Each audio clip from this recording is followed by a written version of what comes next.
inaasahang hindi lang ang biyahe ang bibilis, kundi maging ang pag-unlad ng rehiyon ng Cagayan. Ito'y matapos buksan ang isang tulay doon na pinangunahan ni Pangulong Ferdinand R. Marcos Jr.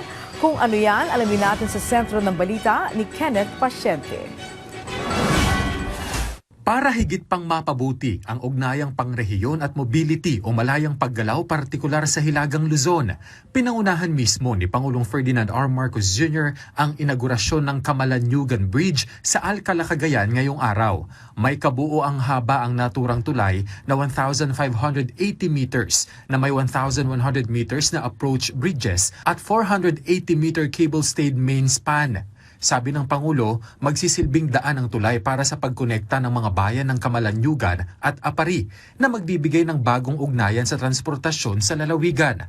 Pangunahing layunin nito na makabuo ng alternatibong ruta sa Magapit Suspension Bridge, ang kaisa-isang tulay na dating tumatawid sa Cagayan River sa pinakahilagang bahagi ng Cagayan.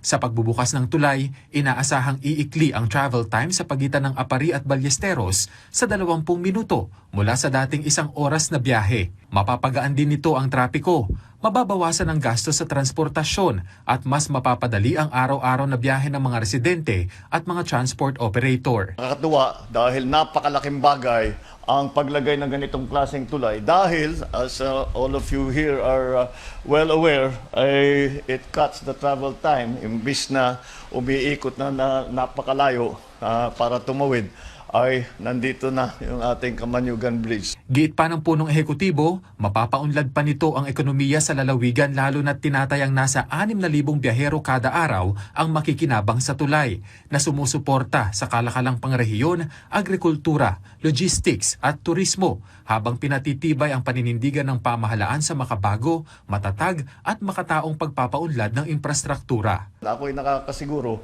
na ang tulay na ito magbabago ang ekonomiya sa magkabila ng tulay na ito. Mabubuksan, maraming mabubuksan. And this will give many opportunities for our mga in the surrounding areas, pabibigyan ng mga opportunities for new jobs, for new businesses. And I'm sure that you will feel the effects, the economic effects in a very short time. Kinilala naman ni Pangulong Marcos Jr. ang pamahalaang panlalawigan ng Cagayan sa matagumpay na pagkumpleto ng tulay sa kabila ng ilang issue patungkol sa infrastruktura.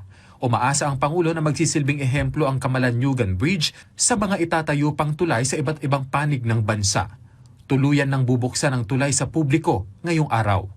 Kenneth Pasyente para sa Pambansang TV sa Bago, Pilipinas.